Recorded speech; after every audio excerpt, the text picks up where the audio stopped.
പുതിയ വീഡിയോയിലേക്ക് എല്ലാവർക്കും സ്വാഗതം. ഇന്ന് നമ്മൾ പഠിക്കുന്നത് ക്ലാസ് 9 ചാപ്റ്റർ 2 ലീനിയർ പോളിനോമിയൽസ് എന്നുള്ള പോർഷനാണ്. നിങ്ങൾക്ക് വീഡിയോസ് ഇഷ്ടപ്പെട്ടാൽ ചാനൽ സബ്സ്ക്രൈബ് ചെയ്യാനും നിങ്ങളുടെ ഫ്രണ്ട്സിനൊക്കെ ഷെയർ ചെയ്ത് കൊടുക്കാനും മറന്നു പോകരുത്.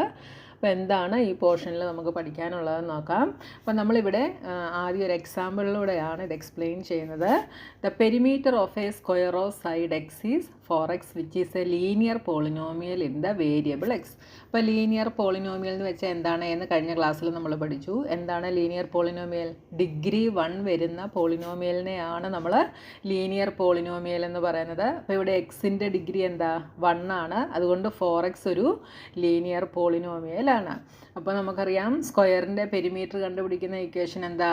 Perimeter is equal to 4 into side അല്ലേ? അതായത് സ്ക്വയറിൻ്റെ എല്ലാ സൈഡ്സും ഈക്വൽ ലെങ്തിലുള്ളതാണ്. അതുകൊണ്ട് നമുക്ക് 4 ഇൻറ്റു സൈഡ് എന്ന് എഴുതാം.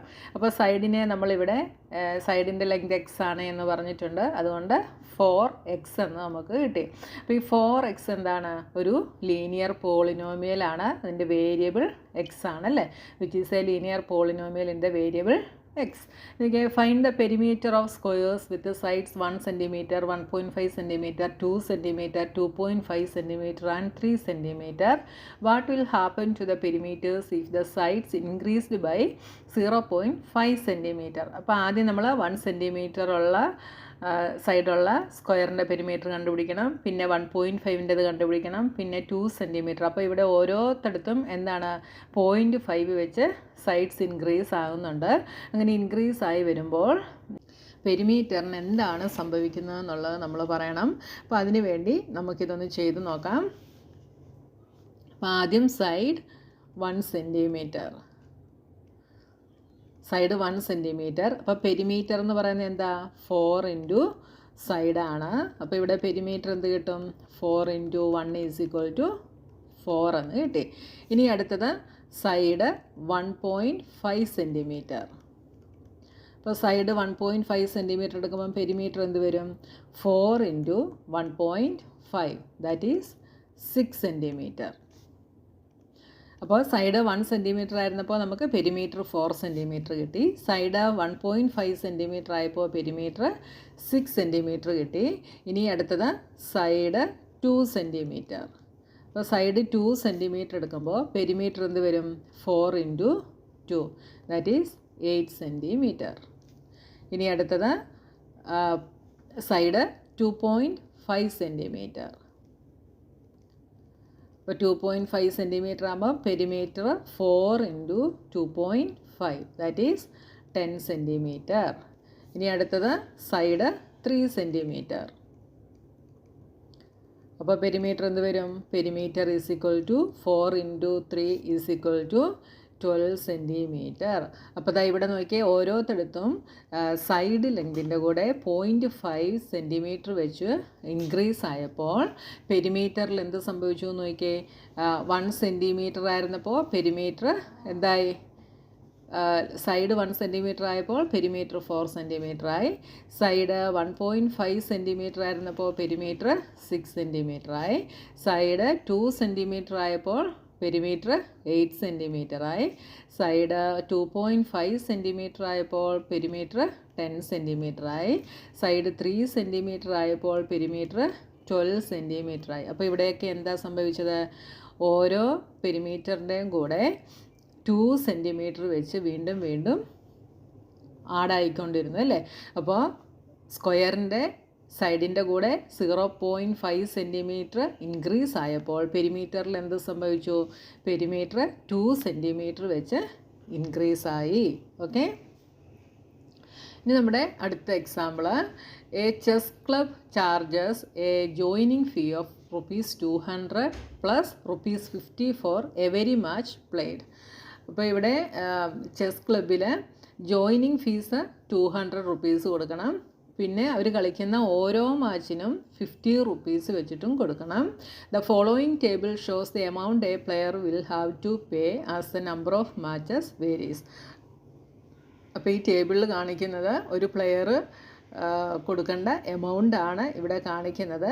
അവരെത്ര മാച്ച് കളിച്ചോ അതനുസരിച്ച് എമൗണ്ട് വേരി ചെയ്യും. അപ്പോൾ ഒരു മാച്ചേ കളിച്ചുള്ളെങ്കിൽ 250 റുപ്പീസ് കൊടുക്കണം. കാരണം എന്താ, 200 ജോയിനിങ് ഫീസുമുണ്ട്. ഒരു മാച്ച് കളിച്ചത് കൊണ്ട് 1 × 50 അല്ലേ, അപ്പോൾ 250 കിട്ടും.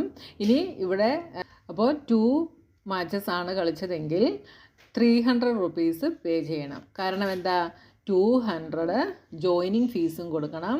പിന്നെന്താ, ഒരു മാച്ചിന് 50 റുപ്പീസ് വെച്ച് 2 മാച്ചിന് 2 × 50 100, അപ്പോൾ ടോട്ടൽ 300 ആയി. അടുത്തത് 3 മാച്ചസ് ആണ് കളിച്ചതെങ്കിൽ 200ഉം 3 × 50 ഒരു മാച്ചിന് 50 റുപ്പീസ് വെച്ച് 3 മാച്ചസിന് 3 × 50, അപ്പോൾ എന്ത് വരും, 200 + 150 = 350. ഇനി 4 മാച്ചസ് ആണ് കളിച്ചതെങ്കിലോ 200 + 4 × 50, അപ്പോൾ നമുക്ക് 400 എന്ന് കിട്ടും. ഇനി 5 മാച്ചസ് ആണ് എങ്കിൽ 200 + 5 × 50, അപ്പോൾ നമുക്ക് 450 എന്ന് കിട്ടും. അങ്ങനെ M മാച്ചസ് കളിച്ചിട്ടുണ്ടെങ്കിൽ എത്ര രൂപ പേ ചെയ്യണം, 200 + 50M, അതായത് M × 50.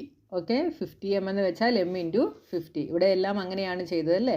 നമ്പർ ഓഫ് മാച്ചസ് എത്രയാണോ അതേ × 50 ആണ് ഇതാ നമ്മളിവിടെ എല്ലാം ചെയ്തത്. അപ്പോൾ ഇവിടെ നമ്പർ ഓഫ് മാച്ചസ് M ആണ്, അതുകൊണ്ട് M × 50, അത് 50M എന്ന് നമുക്ക് കിട്ടും. ഓക്കെ, അപ്പോൾ ഇവിടെ നമുക്ക് കിട്ടിയ ലീനിയർ പോളിനോമിയൽ എന്താണ്, M മാച്ചസ് കളിച്ചപ്പോൾ എമൗണ്ട് പെയ്ഡ് ഈസ് 200 + 50M. അപ്പോൾ ഇവിടുത്തെ ലീനിയർ പോളിനോമിയൽ എന്ന് പറയുന്നത് 200 + 50M ആണ് ഇവിടുത്തെ ലീനിയർ പോളിനോമിയൽ. വേരിയബിൾ എന്താണ്, വേരിയബിൾ M ആണ്. ഓരോ അഡീഷണൽ മാച്ച് പ്ലേ ചെയ്യുന്നതനുസരിച്ച് എന്ത് ചെയ്യും, കോൺസ്റ്റൻറ്റ് വാല്യൂ ആയ 50 റുപ്പീസ് വെച്ച് ഇൻക്രീസ് ആയിക്കൊണ്ടിരിക്കും. ഓക്കെ, ഇനി നോക്കിയാൽ, if A player paid ₹750 how many matches did he play. അപ്പോൾ ഒരു പ്ലെയർ 750 റുപ്പീസ് പേ ചെയ്തുവെങ്കിൽ അവൻ എത്ര മാച്ചസ് കളിച്ചു എന്നുള്ളത് നമ്മൾ കണ്ടുപിടിക്കണം. അപ്പോൾ നമുക്കറിയാം ഇവിടെ M മാച്ചസ് ആണ് പ്ലേ ചെയ്യുന്നതെങ്കിൽ എത്ര റുപ്പീസ് പേ ചെയ്യണം, 200 + 50M അല്ലേ. അപ്പോൾ ഈ 200 + 50M എന്ന് പറയുന്നത് എന്താണ്, എമൗണ്ട് പെയ്ഡ് ആണ്. ഇവിടെ എമൗണ്ട് പെയ്ഡ് 750 ആണല്ലേ. അപ്പോൾ നമുക്ക് എന്തെഴുതാം, 200 + 50M എന്ന് പറയുന്നത് എന്താണ്, 750 ആണ്. ഇവിടെ how many matches did he play എന്നാണ് ചോദിച്ചിട്ടുള്ളത്. അപ്പം മാച്ചസ് ആണ് എന്ത്, M. അപ്പോൾ ഇവിടെ നമ്മൾ എന്ത് കണ്ടുപിടിക്കണം, എമ്മിൻ്റെ വാല്യൂ കണ്ടുപിടിക്കണം. അതിനുവേണ്ടി ആദ്യം നമ്മൾ 200നെ ഇങ്ങോട്ട് ട്രാൻസ്പോസ് ചെയ്യുന്നു. അപ്പോൾ 50M = എന്ത് വരും, 750 - 200. 50M = 550 എന്ന് വരും. M = 550/50. ഇവിടെ 0 0 ക്യാൻസൽ ആവും. 55 / 5 = 11. അപ്പോൾ എത്ര മാച്ചസ് ആണ് പ്ലേ ചെയ്തത്, 11 മാച്ചസ് ആണ് പ്ലേ ചെയ്തത്. അപ്പോൾ എന്ത് എഴുതാം, number of matches he played = 11. അപ്പോൾ ഇവിടെ നോക്കിയേ, ഇവിടെ നമുക്ക് ഇത് ചെയ്തപ്പോൾ ഇവിടെ നമുക്കൊരു പാറ്റേൺ കിട്ടിയല്ലേ. നോക്കിയേ, 200 + 1 × 50, പിന്നെന്താ 200 + 2 × 50, അടുത്തത് 200 + 3 × 50, ഇങ്ങനെ 200 + M × 50. ഇവിടെ ഒരു പാറ്റേൺ ആണ് നമുക്ക് കിട്ടിയത്. ഈ പാറ്റേണിനെ നമ്മൾ വിളിക്കുന്ന പേരാണ് linear patterns. Okay, when we equate a linear polynomial in one variable to a constant we get a linear equation. അപ്പോൾ നമ്മളൊരു ലീനിയർ പോളിനോമിയലിനെ ഒരു കോൺസ്റ്റൻറ്റുമായിട്ട് ഇക്വേറ്റ് ചെയ്യുമ്പോൾ നമുക്ക് എന്ത് കിട്ടും, ഒരു ലീനിയർ ഇക്വേഷൻ കിട്ടും. അപ്പോൾ ഇവിടെ നോക്കിയേ, 200 + 50M എന്ന് പറയുന്നത് എന്താണ്, ഒരു ലീനിയർ പോളിനോമിയലാണ്.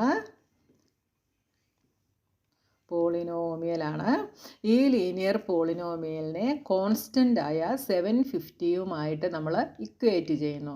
ഇപ്പോൾ ഇതെന്തായിട്ട് മാറി, ഇതൊരു ലീനിയർ ഇക്വേഷനായിട്ട് മാറി. ഓക്കെ, അപ്പോൾ പോളിനോമിയൽ ആണ് എങ്കിൽ അതിന് ഈ ഒരു ഫോമിലായിരിക്കും, 200 + 50m ഫോമിലായിരിക്കും. ഇനി ലീനിയർ ഇക്വേഷൻ ആണെങ്കിൽ അതിന് ഒരു ഈക്വൽ സൈനും കാണും, അതിന് LHSഉം RHSഉം കാണും. നോക്കിയേ അടുത്ത example. The sum of two numbers is 64. One of the number is 10 more than the other. What are the two numbers? ഇനി രണ്ട് നമ്പേഴ്സിൻ്റെ സം 64 ആണ് എന്ന് പറഞ്ഞിട്ടുണ്ട്. ഒരു നമ്പർ അടുത്ത നമ്പറിനെ കാട്ടിൽ 10 കൂടുതലാണ് എന്നും പറഞ്ഞിട്ടുണ്ട്. അപ്പോൾ നമ്പേഴ്സ് ഏതൊക്കെയാണ് എന്ന് നമ്മൾ കണ്ടുപിടിക്കണം. അപ്പോൾ ഇവിടെ 10 കൂടുതലുള്ള നമ്പർ എന്തായിരിക്കും? ലാർജർ നമ്പർ ആയിരിക്കും. മറ്റേ നമ്പർ സ്മോളർ നമ്പറും ആയിരിക്കും. അപ്പോൾ നമുക്ക് സ്മോളർ നമ്പറിനെ എന്തായിട്ട് എടുക്കാം? എക്സ് ആയിട്ട് എടുക്കാം. Let the smaller number B X. Then the larger number is, larger number എന്തായിരിക്കും?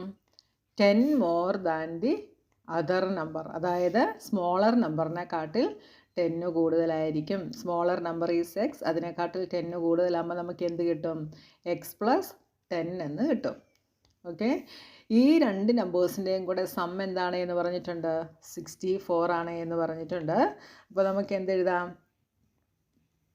Smaller number plus larger number is equal to 64. ഇനി ഇവിടെ എക്സും എക്സും വേരിയബിൾസ് ആണ്, ലൈക്ക് ടേംസ് ആണ്. ഇതിനെ തമ്മിൽ ആഡ് ചെയ്ത x plus x is 2x. 2x plus 10 is equal to 64. ഇവിടെ നിന്ന് ഈ 10നെ കോൺസ്റ്റൻറ്റിനെ നമ്മൾ RHSലേക്ക് ട്രാൻസ്പോസ് ചെയ്യുന്നു. അപ്പോൾ 2x is equal to 64 minus 10. Positive 10 RHSൽ പോകുമ്പോൾ -10 ആകും. അപ്പോൾ 2x ഈസ് ഈക്വൽ ടു 54 എന്ന് നമുക്ക് കിട്ടി. ഇവിടെ x ഈസ് ഈക്വൽ ടു എന്ത് വരും? 54/2 ഈസ് ഈക്വൽ ടു 27. അപ്പോൾ ഇവിടെ എക്സ് നമുക്ക് 27 കിട്ടി. അതായത് സ്മോളർ നമ്പർ എന്താണ്? Smaller number is equal to 27. അപ്പോൾ ലാർജർ നമ്പർ എന്തായിരിക്കും? Larger number is equal to എന്തായിരുന്നു? എക്സ് പ്ലസ് 10 ആയിരുന്നു. എക്സ് നമുക്ക് 27 എന്ന് കിട്ടി. അതിൻ്റെ കൂടെ 10നോട് ആഡ് ചെയ്താൽ 37 എന്ന് കിട്ടും. അപ്പോൾ ദ നമ്പേഴ്സ് ആർ എന്തൊക്കെയാണ്? 27 ആൻഡ് 37. ഇത് രണ്ടുമായിരിക്കും നമ്മുടെ നമ്പേഴ്സ് എന്ന് പറയുന്നത്. ഇനി അടുത്തത്, polynomials can also be thought of as input output process. For instance, consider the linear polynomial 2x plus 3. For every x, there is a corresponding value of the polynomial 2x plus 3. അതായത് ഇവിടെ 2x plus 3ൽ എക്സിന് എന്തുണ്ട്? ഒരു value ഉണ്ട് അല്ലേ? ഇപ്പോൾ എക്സിന് ഞാൻ when x is equal to 1, എക്സിന് ഞാൻ 1 എന്ന് കൊടുത്താൽ ഇത് എന്തായിട്ട് മാറും? 2 × 1 + 3 എന്നാവും. അതായത് എക്സിൻ്റെ പ്ലേസിൽ ഞാൻ 1 കൊടുക്കുന്നു. അപ്പോൾ 2 × 1 ഈസ് 2, 2 + 3 5 എന്ന് കിട്ടി. ഇനി എക്സിന് ഞാൻ 2 കൊടുത്താലോ? ഇത് 2 × 2 + 3 എന്നാവും. അതായത് 4 + 3 ഈസ് ഈക്വൽ ടു 7 എന്നാവും. ഇനി നോക്കിയേ, if x is equal to 4, x is equal to 4 ആണെങ്കിൽ എന്ത് വരും? എക്സിൻ്റെ പ്ലേസിൽ നമ്മൾ 4 സബ്സ്റ്റിറ്റ്യൂട്ട് ചെയ്യുന്നു അല്ലേ? അപ്പോൾ എന്ത് വരും? 4 2s are 8, 8 + 3 11. അപ്പോൾ നമുക്കിവിടെ 11 എന്ന വാല്യൂ കിട്ടി. ഇനി എക്സ് -6 ആണെങ്കിൽ എന്ത് വരും? 2 × -6 + 3. അപ്പോൾ എന്ത് വരും? -12 + 3 ഈസ് ഈക്വൽ ടു -9 എന്ന് കിട്ടും. ഓക്കെ, അപ്പോൾ ഇവിടെ നെഗറ്റീവ് നമ്പർ കൊടുത്തപ്പോൾ നമുക്ക് -9 എന്ന് കിട്ടി. ഇനി നോക്കി, ഇവിടെ നമുക്കൊരു ഫിഗർ തന്നിട്ടുണ്ട്. The figure shows this process as an input output machine where the input is the value of x. ഇതാണ് ഇൻപുട്ട് എന്ന് പറയുന്നത്. and the output is the value of 2x plus 3. അതെന്താണ്? 2x plus 3യുടെ വാല്യൂ എന്ന് പറയുന്നത് എന്താണ്? y is equal to 11. ഇത് ഔട്ട്പുട്ടാണ്. This process can be referred to as a function. ഈ പ്രോസസ്സിനെ നമുക്ക് എങ്ങനെ റെഫർ ചെയ്യാം? ഫങ്ഷൻ എന്ന് നമുക്കിതിനെ റെഫർ ചെയ്യാം. Where the expression 2x plus 3 is a function of the variable x. Okay, 2x plus 3 എന്ന് പറയുന്നത് എന്താണ്? വേരിയബിൾ എക്സിൻ്റെ ഫങ്ഷനാണ്. ഓക്കെ, ഇനി ഇതേക്കുറിച്ച് നമ്മൾ അടുത്ത വലിയ വലിയ ക്ലാസ്സുകളിൽ നമ്മൾ പഠിക്കും ഇതെന്താണെന്നുള്ളത് കേട്ടോ. ഇനി നോക്കിയാൽ, we have learn that to evaluate the value of an algebraic expression we substitute a value of the variable in the given expression. Consider example 3 where the wire is bend to form a rectangle. അപ്പോൾ ഇത് നമ്മൾ കഴിഞ്ഞ ദിവസം ചെയ്ത ഒരു എക്സാമ്പിളാണ്. Here the area of a rectangle 10x minus x square is a function of x. അപ്പോൾ അവിടെ നമുക്ക് കിട്ടിയത് 10x മൈനസ് എക്സ് സ്ക്വയർ എന്നായിരുന്നു. Can you interpret this as an input output process? What value does the expression take when x is equal to 6 centimetre? അപ്പോൾ ഇവിടെ നമ്മൾ എക്സിന് 6 എന്ന് കൊടുത്താൽ എന്ത് വരും? When x is equal to 6 ഇതെന്തായിട്ട് മാറും? 10 into 6 minus 6 square. 10 into 6 is 60 minus 6 square is 36 is equal to 24 എന്ന് നമുക്ക് കിട്ടും. അപ്പോൾ ഇതെന്താണ്? എക്സ് ഈസ് ഈക്വൽ ടു 6 എന്നുള്ളത് ഇൻപുട്ടാണ്. 24 എന്ന് പറയുന്നത് എന്താണ്? ഔട്ട്പുട്ടാണ്. അപ്പോൾ നമുക്ക് can you interpret this as an input output process എന്ന് ചോദിച്ചാൽ നമുക്ക് എന്ത് പറയാം? യെസ് എന്ന് നമുക്ക് പറയാം. Okay, note that 2x plus 3 is a linear function whereas 10x minus x square is a quadratic function. കാരണം എന്താണ്? ഇതിൻ്റെ ഡിഗ്രി 1 ആണ്, ഇതിൻ്റെ ഡിഗ്രി 2 ആണ്. അതുകൊണ്ട് 10x മൈനസ് എക്സ് സ്ക്വയർ ഒരു ക്വാഡ്രാറ്റിക് ഫംഗ്ഷനാണ്.